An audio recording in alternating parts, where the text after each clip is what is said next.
예수님의 기쁨이라는 제목으로 하나님 말씀을 전하겠습니다. 언제부턴가 저를 포함해서 많은 신자들이 신앙생활 가운데 자꾸 조건을 다는 것 같습니다. 이 일이 잘 되면 기뻐하겠습니다. 이 문제만 해결되면 제가 감사하며 살겠습니다. 사람들이 나를 인정해 주면 내 마음이 풀리겠습니다. 하지만 인생은 그렇게 우리의 뜻대로 흘러가지 않습니다. 실망스럽고 상처가 깊어지고 때로는 이유 없이 억울한 일을 겪기도 합니다. 그래서 우리는 종종 기뻐할 수 없는 상황 앞에서 하나님께 따지듯 묻습니다. 이 상황에서 어떻게 기뻐하란 말입니까? 이러한데도 내가 기뻐해야 됩니까? 그래서 우리는 예수님이 기뻐하셨다는 구절을 읽을 때 별 감동이 없습니다. 예수님이니까, 하나님의 아들이니까 당연히 기뻐해야 되는 거 아니야? 그렇게 생각합니다. 예수님은 완전한 하나님이셨지만 동시에 완전한 인간이셨습니다. 그분은 단지 인간의 모습을 입은 정도가 아니라 우리와 똑같이 배고프셨고 피곤하셨고 외로우셨고 마음이 상하셨고 눈물을 흘리셨고 절망을 느끼셨던 분입니다. 히브리서 4장 15절에 우리에게 있는 대제사장은 우리의 연약함을 동정하지 못하실 리가 아니요 모든 일에 우리와 똑같이 시험을 받으신 이로되 죄는 없으시다. 예수님은 감정이 없는 신이 아니라 감정이 살아있는 인간이셨습니다. 배신당하면 아팠어요. 거절당하면 슬펐어요. 십자가 앞에서는 고민하셨습니다. 겟세마네에서는 땀방울이 피가 되도록 기도하셨습니다. 그런 분이셨기 때문에 오늘 본문에서 기뻐하셨다. 이 구절은 단순한 진술이 아니라 감동적인 고백입니다. 왜요? 예수님이 평범하게 기뻐하신 게 아니에요. 21절에 그때 예수께서 성령으로 기뻐하시며, 여기 기뻐하다는 단어가 아갈라오인데 내면 깊은 곳에서 우러나오는 격렬한 기쁨의 외침을 말합니다. 굳이 우리 개념으로 좀 더 세속적인 이런 관점에 설명을 하자면 복권이 당첨이 되었는데 당첨되었다고 말을 하면 사람들이 돈 빌려달라고 막 쫓아올 것 같아서 애써 당첨 안 된 것처럼 이렇게 사는데 터져 나오는 기쁨. 느낌이 팍 오시죠?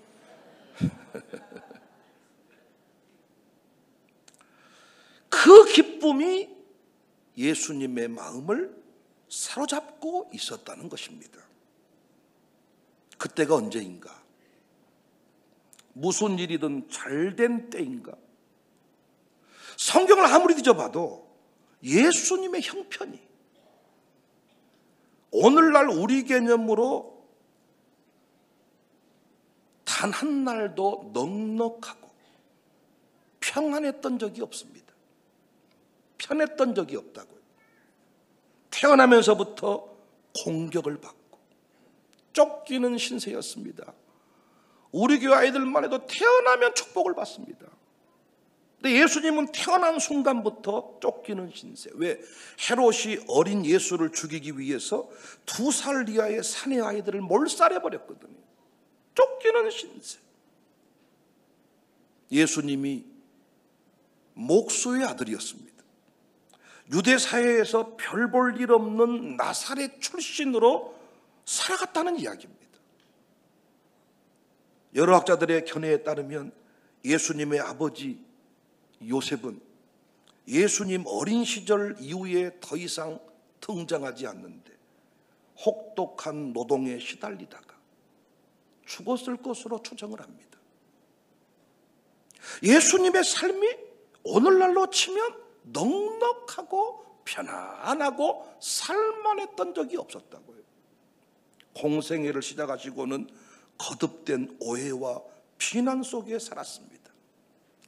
저는 우리 교회 장로님들을 볼 때마다 참 진짜 진심으로 목사인 나보다 훨씬 더 똑똑하다,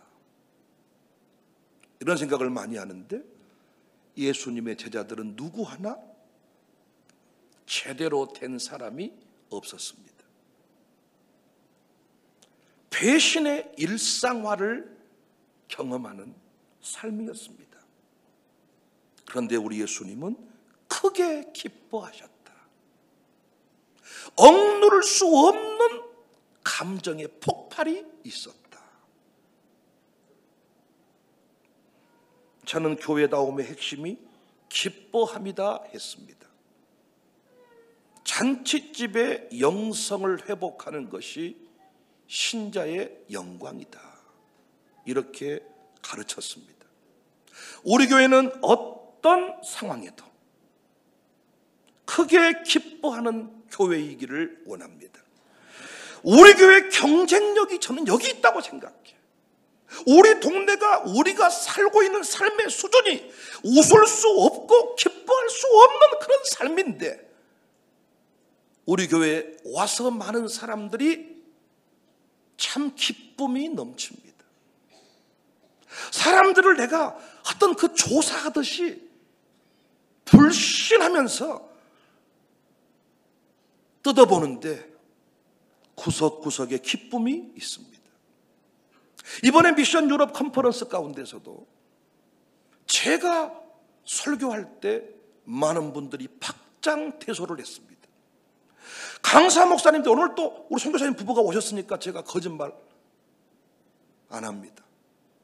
강사님들이 설교하다가 막히면 내 이름을 들먹이는 거예요. 그럼 웃음이 터지니까.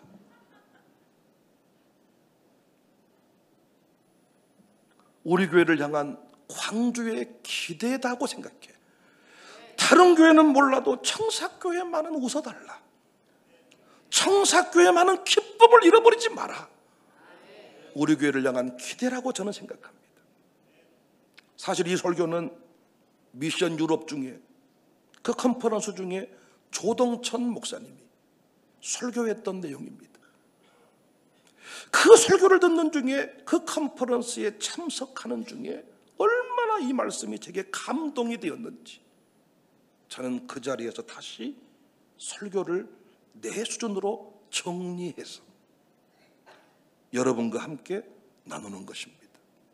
조 목사님은 한때 한국의 대표적인 대형 교회를 담임했던 분입니다. 그런데 그 자리를 내려놓고 아무도 알아주지 않는 곳에서 다시 교회를 시작했습니다. 교인 수가 많지 않아요. 예배당 건물도 없어요. 그런데 우리 교회 부흥회도 다녀가셨지만 조 목사님은 항상 당당합니다. 정말 그 조 목사님 모습 어디에서도 구김살이 보이지를 않습니다. 이번 컨퍼런스 중에 함께 벤츠 회사 전시관을 방문했습니다. 그곳에 갔더니 자동차만 전시되어 있는 것이 아니라 그 BMW, 그 벤츠 뭐 이런 그 고급 오토바이들이, 바이크들이 전시되어 있더라고요. 제가 타고 싶은 바이크가 있었어요. 그래서 우리 모두는 다 크고 멋진 바이크에 올라탔습니다. 전부 다 큰 놈 타고 폼을 잡은 거예요. 그런데 유일하게 우리 조 목사님은 그 사진이 있는데 제가 오늘 준비를 안 했네. 가장 작은 바이크 위에 올라타셨어요.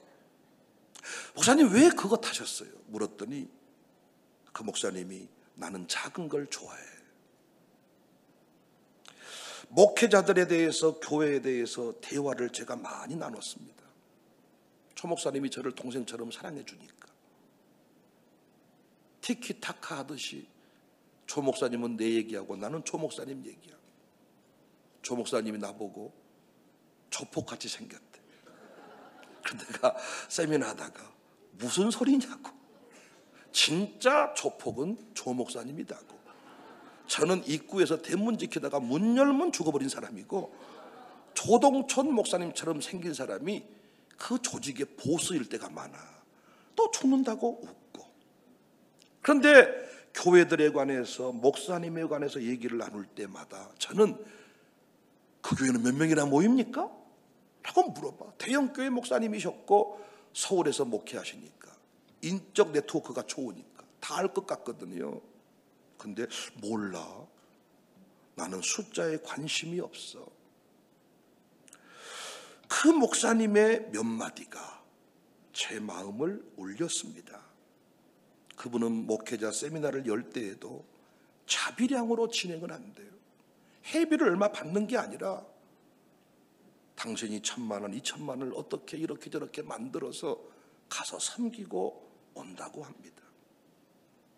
아내랑 둘이 차 마시면서 여보, 조 목사님 진짜 육적으로 대단한 걸 가지지 않으셨는데 진짜 목사님이 세련됐지. 진짜 목사님이 당당하시지. 그런 관점에서 바라본다면 저는 훨씬 더 많은 것을 가진 목사입니다. 문제는 기쁨의 수준이 조 목사님과 다른 것 같았습니다. 우리가 분명히 알아야 될 사실은 예수님의 기쁨은 조건부, 소유의 넉넉함에 있지 않았습니다. 우리가 늘 조건처럼 달고 다니는 어떤 부분이 이루어진 것도 아닙니다. 그런데 억눌러지지 않는 환희 속에서 살아가셨다. 그러니까 예수님이 무표정으로 이렇게 서 계신 그런 성화들은 잘못된 거예요. 예수님은 주체할 수 없는 기쁨 속에서 살아가셨습니다. 여러분 그거 아십니까? 과학이 발전하고 문명이 발전될수록 알게 된 분명한 진리가 있는데 그것은 다름 아닌 못 살았던 때에 먹었던 음식이 최고의 황산화 식품이라는 것을, 우리가 막 비타민 먹고 지금 막 이렇게 암 발생 요소를 잡아들려고 몸부림을 치는데 옛날에 가난한 사람들이, 종들이 먹었던 그 음식이 최고의 음식이었다는 것을 아시냐고요. 어떻게 예수님처럼 항상 억눌리지 않는 환희 속에서 살 수 있을까? 로또 맞은 사람처럼 어떻게 그렇게 살 수 있을까? 사람들이 돈 빌려달라고 할까 봐서 없어, 뭔 로또 이러는데, 뭔 로또 이러는데. 김찬용 집사님 그 부부처럼 아이고 뭐 별거 아닌 시험을 합격했는데 뭐 이러는데 그 표정에서 어떻게 항상 그렇게 살 수 있을까? 오늘 본문의 그 비결이 정확하게 드러납니다. 예수님의 기쁨의 이유이기도 합니다. 첫 번째 비결, 기뻐하셨던 이유는 지혜롭고 슬기로운 자에게는 숨기시고 어린아이에게 나타내셨기 때문이다. 이렇게 고백합니다. 21절에 이것을 지혜롭고 슬기 있는 자들에게는 숨기시고 어린 아이들에게는 나타내심을 감사하나이다. 그러니까 예수님이 왜 기뻐했냐? 왜 기뻐할 수밖에 없냐? 하나님의 특별한 통치 방식으로 인해서 기뻐했다는 거예요. 왜? 예수님 당시에 지혜롭고 똑똑한 사람들이 예수님을 대적해요. 그러면 그들이 하는 말이 내가 도와주지 않으면 너는 아무것도 안 돼. 너는 아무것도 아니야. 그래서 좀 도울 만한 사람들이 도와주면 좋겠는데 그들이 도와주지 않았습니다. 우리는 이때 분노합니다. 그런데 예수님은 그 일로 인해서 감사했다는 거예요. 스스로 의롭다고 여긴 자들에게 막혀 있었고 그들은 하나님이 막아주셨고 어린아이같이 겸손한 자들에게 하나님이 열어주셨다. 우리 교회가 그 비밀을 아는 교회 아닙니까? 우리 교회 유력한 사람들에게는 가려져 있었고 겸손하고 어린아이 같은 자들에게 열려있는 교회이다 보니까 우리는 17년 동안 분열하지 않았습니다. 잘난 사람끼리 모였다면 이 교회는 난리가 났을 겁니다. 누가 돈 다 먹어버렸냐? 먹을 돈이 어디 있었냐? 네가 세웠냐? 내가 세웠냐? 개척 멤버인데가 이 교회를 지켰다? 무슨 소리냐? 개척만 하면 다냐? 운영을 해야지. 운영파, 개척파. 남편들의 싸움이 부인 싸움 되고요, 부모님 싸움이 자식 싸움 됩니다. 계단 내려가다가 김장로, 이장로까지 팍 어깨 부딪히면 그들 아들끼리 싸웁니다. 잘난 사람들의 특징입니다. 회의가 길어집니다. 뭘 그렇게 아는 게 많은지 의장. 내 생각에는 장난이 아닙니다. 그런데 하나님은 우리 교회를 유력한 자들에게, 똑똑한 자에게 가려버리시고 겸손한 자에게 열어주셨다. 예수님이 그 하나님의 통치 방식, 하나님 나라의 원리를 깨닫고 나니 어때요? 사람들이 나를 대적하는 것에 관해서 분노하지 않았다는 거예요.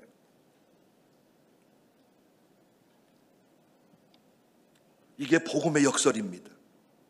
사람들이 교회를 이해하지 못한 이유이기도 합니다. 부한자가 없으니, 능력자가 없으니 어려울 거야, 망할 거야, 몇 조금 못 갈 거야. 그렇습니까? 어린아이 도시락을 통하여, 과부의 두랩돈을 통하여 하나님은 위대한 일을 이루어 가시는 분이십니다. 우리 교회 이 감격이 있잖아요. 하나님의 통치 방식이 세상 왕과 같았다면 우리 교회는 하나님 나라의 주인공으로 서지 못합니다. 미션 유럽에 가서 설교 못합니다. 우리가 북미션 운운할 수 없습니다. 광주 선교 역사를 파보면 거기에 우리 교회 이름이 나오지 않습니다. 그런데 실제로 광주 안에 그 역사에 이름이 나오는 교회들이 있단 말이에요. 놀라운 건 뭐예요? 그들이 거부하는 경우가 많아. 그런데 우리는 아멘하고 받아들여. 하나님의 통치 방식. 그러니까 우리가 사역을 감당하는 중에 양육사님들 잘 들으세요. 내가 어떤 걸 하자고 했을 때 순종하지 않은 자들로 인해서 절망하시면 안 돼. 거절하는 자들을 미워하고 저주하다가 쓰러질 필요가 없어요. 하나님은 가장 가까운 사람을 통해서, 이 사탄 마귀는 가장 가까운 사람을 통해서 쓰러지게 만드는 거거든요. 진짜 저 사람 아니면 안 되겠다는 사람이 안 도와준다고요. 이걸 아는 것 같아. 있는 놈들은. 미안해요, 있는 놈이라 그래서. 우리 교회는 있는 분이 안 계셔가지고 놈이라고 해도 괜찮잖아요, 여러분. 기분 나빠하시는 분은 숨겨놓은 재산이 있으신 분이에요. 있는 놈의 새끼들은 아는 것 같아. 본능적으로. 내가 이번 회비를 안 내면, 내가 11조를 안 하면, 내가 안 하면 이 교회는 어려워질 거야. 그 예쁜 것들도 또 알아. 예, 내가 아니면 안 될 거야. 상처를 드러내는 게 아닙니다, 여러분. 그 예쁜 것들은 본능적으로 너무 많은 프로포즈를 받다 보니까 알아. 또 저것이 나에게 다가오는구나. 그래서 어지간해서는 웃지도 않고 도도하고 교만하고 기도도 안 합니다. 예쁜 것들이 기도하는 거 봤습니까? 여러분, 예쁜 것들 아니시니까 상처 안 받으시잖아요.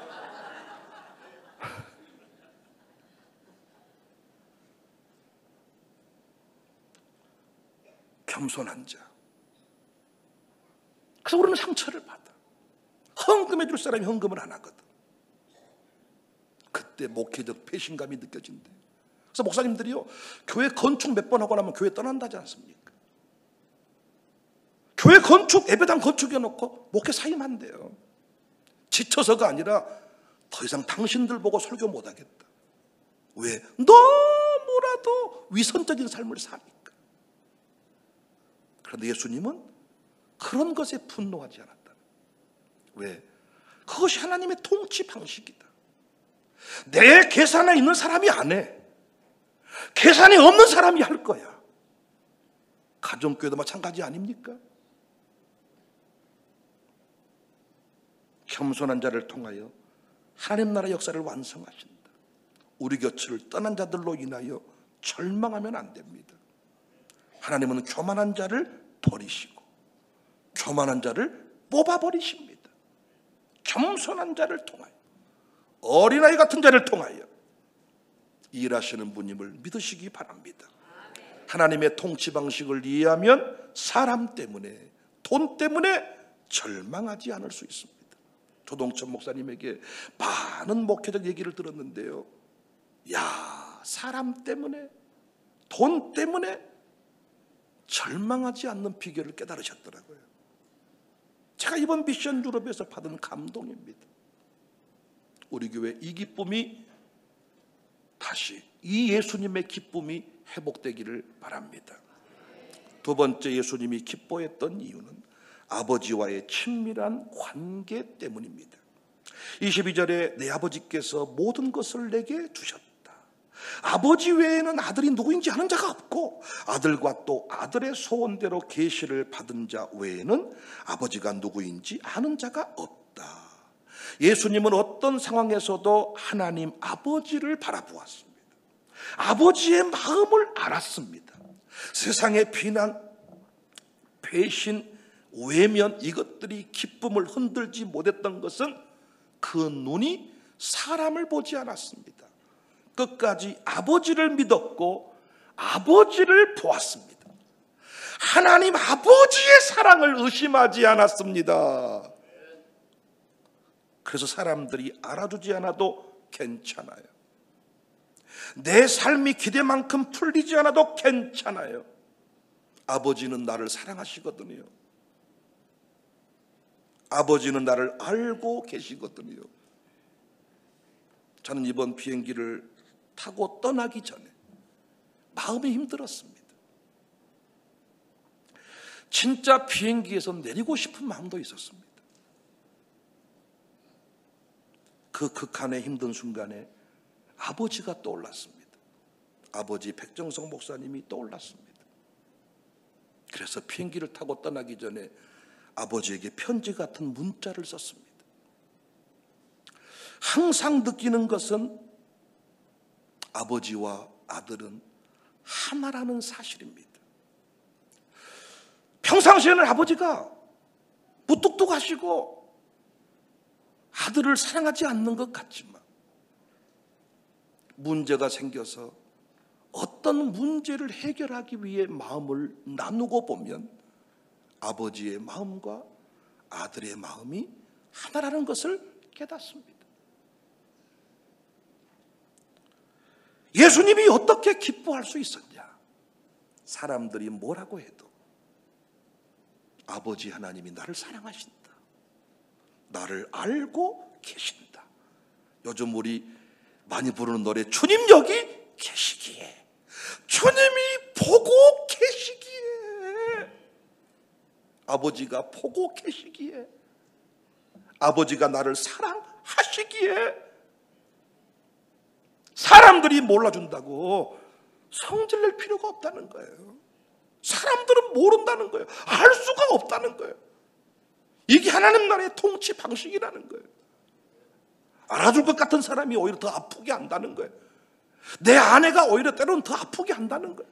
아들이 아프게 할 수 있다는 거예요. 선임 장로님이 아프게 할 수 있다는 거예요. 그런데 하나님 아버지는 다 알고 계신다. 우리의 결론을 알고 계신다.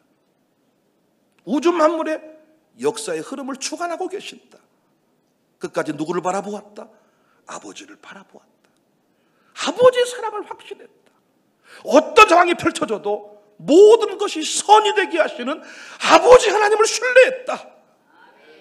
교회에 어려움이 생겨도, 우리 가정교회에 어려운 일이 생겨도 이 모든 것은 다 나를 잘되게 하시기 위함이다.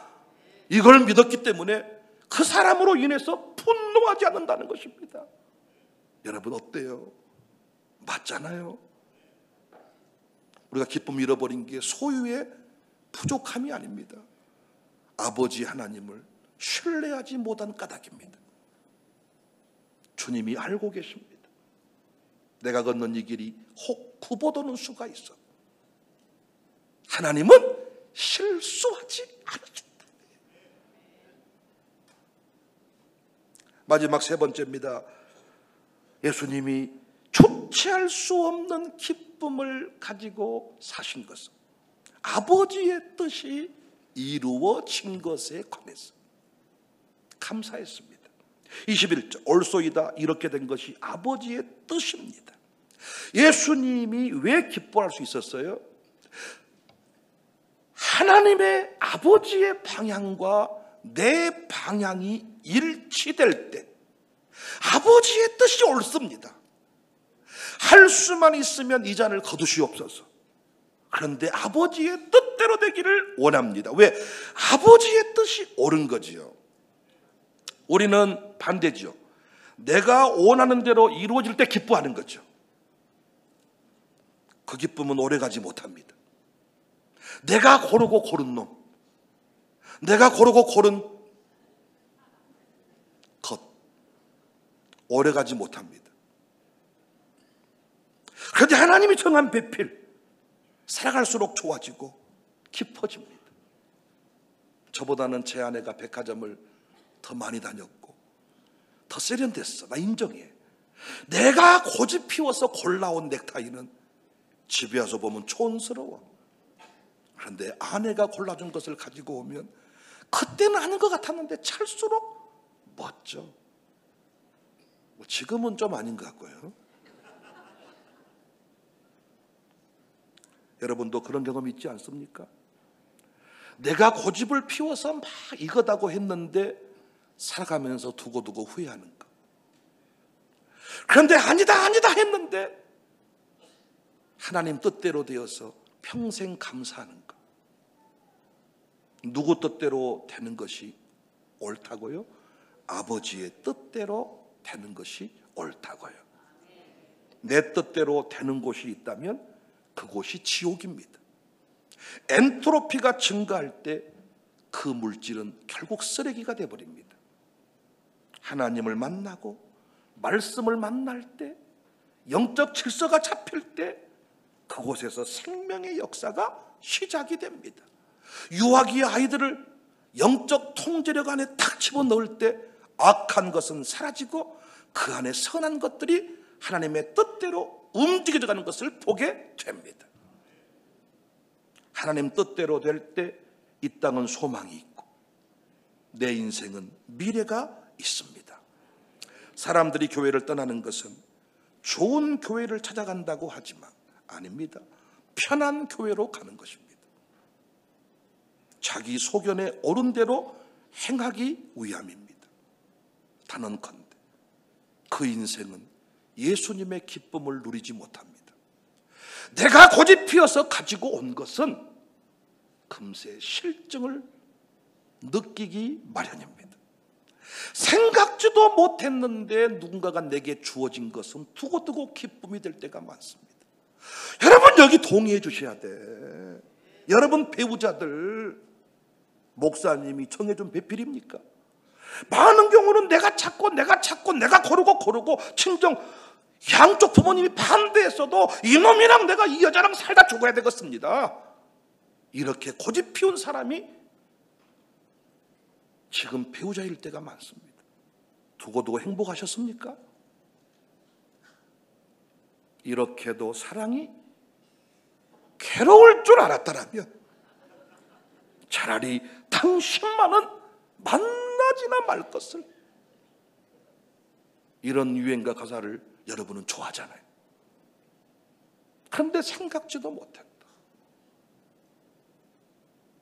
하나님의 배필을 만났을 때 놀랍지 않습니까? 여러분 마음에 꼭 드는 교회가 좋은 교회라는 보장이 없어요. 그건 주관적입니다. 우리 사무엘상 20장 16절에 보면 요나단이 다윗의 집과 언약하기를 여호와께서는 다윗의 대적들을 치실지어다 하니라. 요나단이 다윗의 대적들을 치라고 말합니다. 그리고 누구를 도와줍니까? 다윗을 도와줍니다. 지금 다윗의 대적이 누굽니까? 요나단의 아버지 사울이 아닙니까? 아무리 아버지라도 하나님 뜻대로 행하지 아니할 때 아버지 편을 들어주는 것이 아니라 하나님이 택한 다윗의 편에서 다윗을 응원했던 사람이 누굽니까? 요나단입니다. 요나단은 이때부터 기쁨이 샘솟듯했을 것입니다.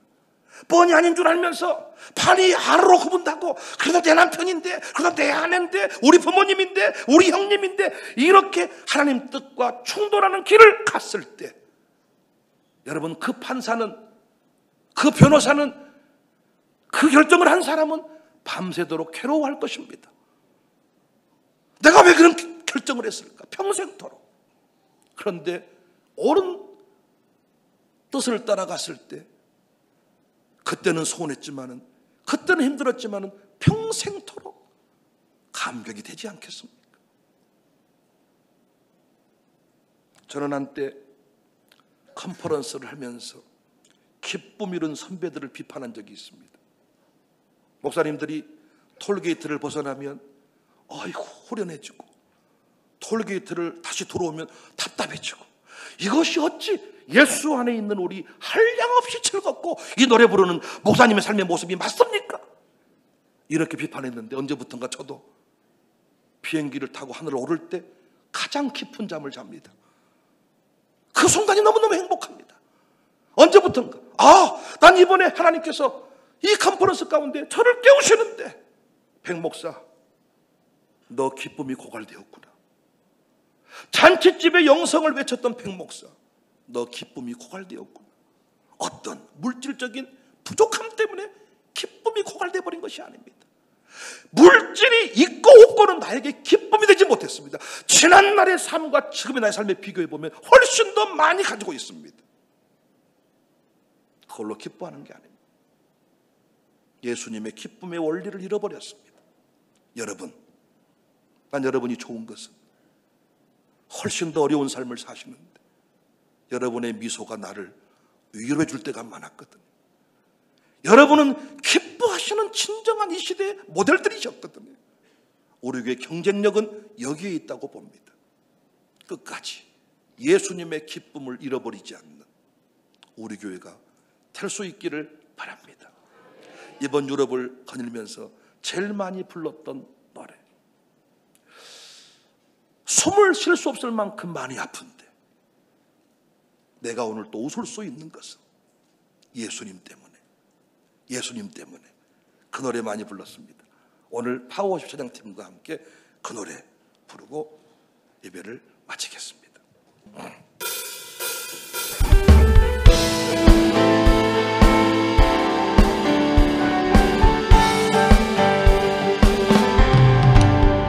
숨을 쉴 수 없을 만큼 많이 아픈데 내가 노래할 수 있는 건 예수님 때문에. 살아있는 것보다 죽음이 아름다울 만큼 지쳐도 일어설 수 있는 건 예수님 때문에, 예수님 때문에, 예수님 때문에, 예수님 때문에, 그 사람 때문에, 그 사람 때문에 날 위해 죽으신 십자가 때문에, 십자가 때문에, 예수님 때문에, 예수님 때문에, 그 사랑 때문에 지금도 날 위한 예수님 때문에, 예수님 때문에, 우리 찬양 박수하면서 그 사람 때문에, 그 사랑 때문에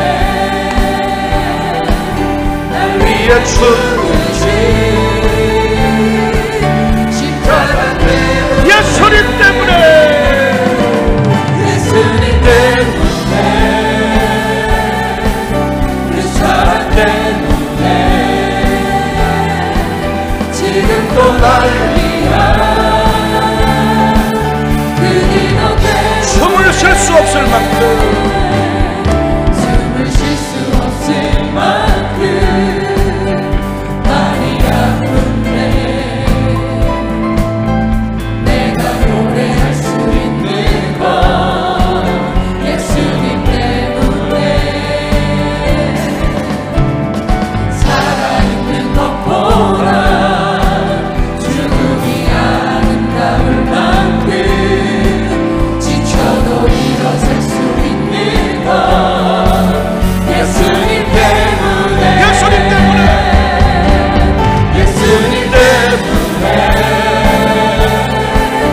그 사랑 때문에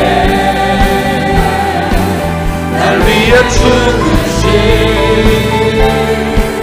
십자가 때문에 예수님 때문에 예수님 때문에 그 사랑 때문에 지금도 날 위한 그 길 예수님 때문에 가슴으로 노래합시다. 예수님 때문에 그 사랑 때문에 날 위해 죽으신 십자가 때문에 예수님 때문에 그 사랑 때문에 지금도 날 위한 한 번 더 숨을 쉴 수 없을 만큼 숨을 쉴 수 없을 만큼 많이 아픈데 내가 노래할 수 있는 내가 노래할 수 있는 건 예수님 때문에 살아있는 것보다 죽음이 아름다울 만큼 지쳐도 일어설 수 있는 건 예수님 때문에 멋지게 노래합니다. 예수님 때문에 그 사랑 때문에 날 위해 죽으신 십자가 때문에 예수님 때문에 청사교회는 예수님 때문에 십자가 때문에 기뻐하는 교회입니다. 우리 교회만의 경쟁력입니다. 예수님 때문에 예수님 때문에 우리 일어서서 기뻐할 수 있기 원합니다. 마음을 다해 전심으로 주님을 사랑합니다. 날 위해 죽으신 십자가 때문에 예수님 때문에